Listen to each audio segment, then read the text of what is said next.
Good morning students. जैसा कि last lecture planet solids and turbidity के बारे में बात कर चुके हैं। अब जो अपना थर्ड फिजिकल पैरामीटर है, हाँ फिजिकल वाटर क्वालिटी पैरामीटर है, दैट इज़ कलर।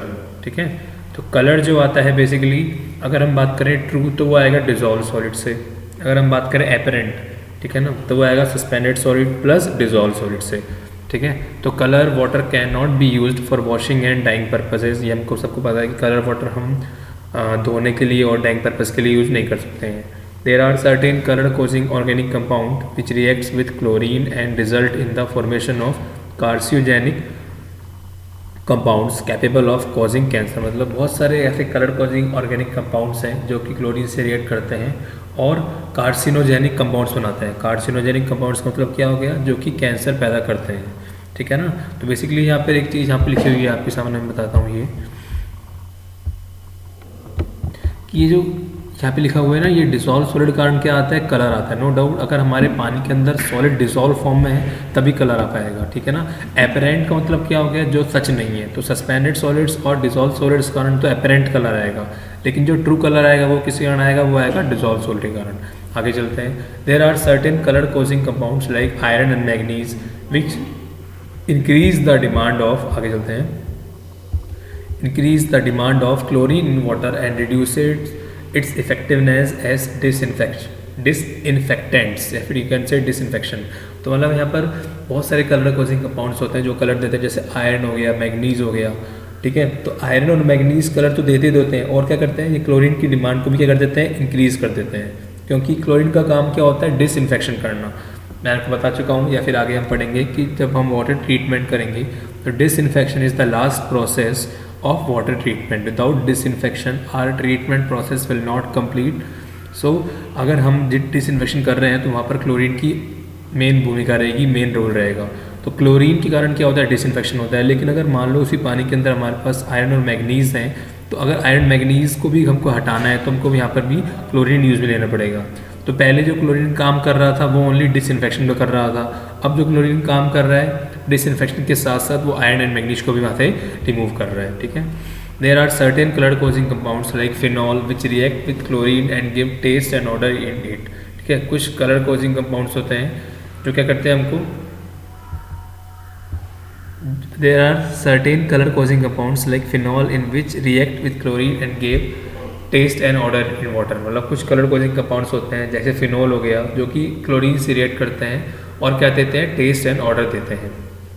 आगे चलते हैं हम। तो यहाँ पे आपके सामने रिएक्शन लिखी हुई है, देखो दिखाता हूँ आपके सामने। ये देखो ये रिएक्शन लिखी हुई है, ये देखिए ये हमारे पास क्या है, ये फिनॉल बना हुआ है। ठीक है, दिस इज अ फिनॉल। ठीक है, और इसके अंदर क्लोरीन रिएक्ट कर रही है तो क्या बना रही है यहाँ पर, ये एक टेस्ट एंड ऑर्डर आ रहा है। बेसिकली हमें हाइड्रोक्लोरिक एसिड बन रहा है। ठीक है ना, तो टेस्ट एंड ऑर्डर आ रहा है। तो रिएक्शन हमारे काम की नहीं है, हमको जस्ट याद रखना है जब क्लोरीन फिनॉल से ऐड होती है तो टेस्ट एंड ऑर्डर देती है। आगे चलते हैं हम। आगे क्या बोला, testing of colour should be done with in 72 hours from the collection of the water sample. मतलब जब हम वाटर सैंपल कलेक्ट कर लेते हैं, जो टेस्टिंग होती है कलर की, वो 72 आवर्स के अंदर डन होनी चाहिए। ठीक है, अदरवाइज आगे प्रॉब्लम आएगी किसके अंदर, टेस्ट के अंदर। नेक्स्ट आते हैं, colour of water sample is determined by color matching technique. It is the device referred as tintometer। मतलब जो कलर जिस टेक्निक के थ्रू हम कलर मेजर करते हैं, ठीक है, उसको हम बोलते हैं कलर मैचिंग टेक्निक। और जिस डिवाइस में ये मेजर किया जाता है दैट इज़ नोन एज टिंटोमीटर। टिंटोमीटर क्या करता है, आपके सामने दिखाता हूँ पहले मैं। देखिए यहाँ पर क्या है, ये हमारे सामने एक टिंटोमीटर डिवाइस रखा हुआ है। ये हमारा टिंटोमीटर डिवाइस है, इसके अंदर दो ट्यूब्स हैं। ये तो टेस्ट सैंपल वाला है और ये स्टैंडर्ड सैंपल वाला है। तो स्टैंडर्ड सैंपल की हेल्प से हम टेस्ट सैंपल का, यहाँ पे देखिए स्टैंडर्ड सैंपल की हेल्प से हम टेस्ट सैंपल का कलर फाइंड कर लेंगे। ठीक है ना, इसको बोलते हैं हम नेस्लर ट्यूब्स। नेस्लर ट्यूब रखी हुई हैं। तो क्या लिखा हुआ है भाई इसके अंदर, लिखा हुआ है, आगे देखते हैं हम क्या लिखा हुआ है इसके अंदर। It is the device referred as tintometer using Nessler tubes and the intensity of color is expressed in terms of standard unit TCU। मतलब जिस यूनिट के अंदर इसकी इंटेंसिटी मेजर की जाती है, एक्सप्रेस की जाती है, उसको बोलते हैं हम true colour unit, which is obtained by addition of platinum in the form of chloroplatinate ion in 1 litre of pure water. ठीक है, तो कैसे आता है कि 1 लीटर के अंदर हम प्लेटिनम डाल दें। प्लेटिनम किस फॉर्म में होता है, क्लोरोप्लेटिनेट आयन के फॉर्म में होता है। किसमें, प्योर वाटर के अंदर डाल देंगे तो वहाँ से क्या आ जाएगा, हमारा कलर आ जाएगा किसका, स्टैंडर्ड सैंपल। और स्टैंडर्ड सैंपल की हेल्प से कर लेंगे हम टेस्ट सैंपल का कलर फॉर्म कर लेंगे। ठीक है, कलर मैचिंग टेक्निक मतलब कलर को मैच करवा रहे हैं, तो उसके बोल दिया colour matching technique. Acceptable limits कितनी है 5 TCU। TCU मतलब क्या हो गया यहाँ पर true colour limit. Cost projection कितना होगा 25 TCU। आगे चलते हैं हम।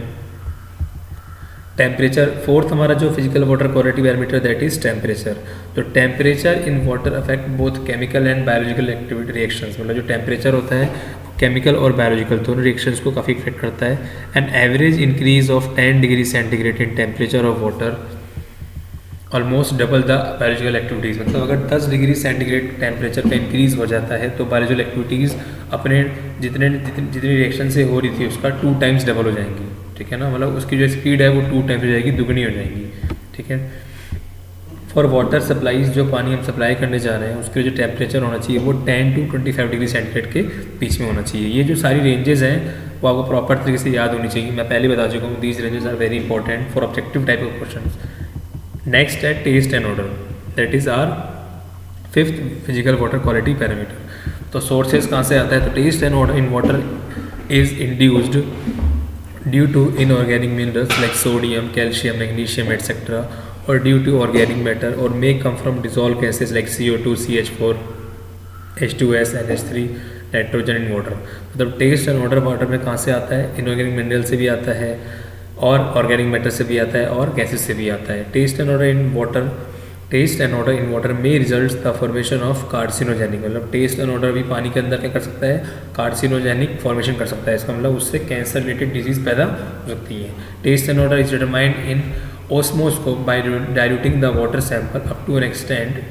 मतलब होता क्या है, इसको पहले हम समझते हैं उसके बाद मैं आपको एक्सप्लेन करूँगा। देखिए यहाँ पर आपके सामने एक लिखा हुआ है TON। TON मतलब थ्रेश होल्ड ऑर्डर नंबर, इसको हम बोलते हैं डाइल्यूशन रेशो। ये होता क्या है, final volume of diluted sample free from taste and odour divide by initial volume of test sample. मतलब हम टेस्ट सैंपल के अंदर प्योर वाटर तब तक मिलाएंगे जब तक कि इसके अंदर क्या गायब नहीं हो जाए, टेस्ट एंड ऑर्डर गायब नहीं हो जाए। तो देखो इसके सामने आपके सामने बहुत अच्छा एग्जांपल दिया हुआ है। देखिए ये हमारा टेस्ट सैंपल था जिसके अंदर टेस्ट एंड ऑर्डर भी है।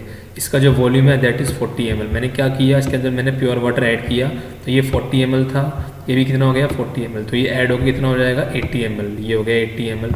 अब इसके अंदर भी टेस्ट एंड ऑर्डर है लेकिन कंपेरेटिवली लास्ट टेस्ट सैंपल से कम है, क्योंकि मैंने इसके अंदर प्योर वाटर ऐड किया, तो अब ये जाना जाएगा डाइल्यूटेड सैंपल के नाम से। अब इस डाइल्यूटेड सैंपल में पहले कंपेयर में टेस्ट एंड ऑर्डर कम है, इसके अंदर हमने वापस से प्योर वाटर ऐड किया 40 ml, तो कितना हो गया टोटल मिलाकर, दिस इज एज 120 ml। तो ये क्या हो गया, डाइल्यूटेड सैंपल जिसके अंदर टेस्ट एंड ऑर्डर पहले कंपेयर में काफ़ी कम है। इसके अंदर हमने प्योर वाटर ऐड किया 40 ml, तो अब 120 ml प्लस 40 ml कितना हो गया मिलके 160 ml हो गया, ठीक है। इस डाइल्यूटेड सैंपल में टेस्ट एंड ऑर्डर पहले से भी कम है, इस वापस से प्योर वाटर ऐड किया तो कितना हो गया, बेसिकली ये 200 ml हो गया। लेकिन अब इस 200 ml के अंदर हमारा टेस्ट एंड ऑर्डर बिल्कुल गायब हो गया, तो final volume of diluted sample free from taste and odour कितना था, यहाँ पे था ये 200 ml, दिस इज 200 ml। और initial volume of test sample कितना था, वो था मेरा यहाँ पर देखो दैट इज़ 40 ml। तो 200 डिवाइड बाय 40 कर देंगे, तो इससे क्या आ जाएगा मेरा, ये कैंसिल हो गया, यहाँ से यहाँ कैंसिल हो गया, तो ये आ गया बेसिकली 5। तो बेसिकली जो TON आ गया वो आ गया मेरा 5, या फिर इसको बोलते हैं हम डाइल्यूशन रेशो। इस चीज़ को ऊपर लिखा गया है वो समझते हैं। देखो आज ही अगर एग्जाम में ये क्वेश्चन पूछा गया है बहुत बार, ठीक है। तो देखो taste and odour is determined in osmoscope, ये जो सारा प्रोसेस हुआ उस इक्विपमेंट का नाम था osmoscope. By diluting the water sample up to an extent taste and odour is hardly detectable, मतलब उसको तब तक डाइल्यूट किया जाता है जब तक कि टेस्ट एंड ऑर्डर उसमें गायब ना हो जाए। And it is term in standard unit TON, ठीक है। और जिस स्टैंडर्ड यूनिट में मेजर किया जाता है that is known as TON, threshold odour number, that represents the dilution ratio at which taste and odour is hardly detectable. मतलब ये एक नंबर रिप्रेजेंट करता है, ये वो नंबर रिप्रेजेंट करता है जिस नंबर में हमारा टेस्ट एंड ऑर्डर हमको नहीं मिलता है। Testing of taste and odour should be done under normal temperature condition as the change in temperature taste and odour of the sample also changes. मतलब क्या कहना चाह रहा है कि टेस्ट एंड ऑर्डर की जो टेस्टिंग होती है वो एक पर्टिकुलर नॉर्मल टेम्परेचर कंडीशन के अंदर होती है, क्योंकि अगर हम जैसे टेम्परेचर बढ़ाएंगे या कम करेंगे तो वहाँ पर क्या हो जाएगा, टेस्ट एंड ऑर्डर भी सैंपल का चेंज हो जाएगा, ठीक है। तो इसमें यही बताया गया था। आपके सामने एक छोटा सा डायग्राम बना हुआ है, ठीक है ना। यहाँ पर ये टोटल सॉलिड नहीं है, इसको सही कर लीजिएगा। This is test sample, this is test sample. ये बेसिकली क्या है, TS belongs to test sample.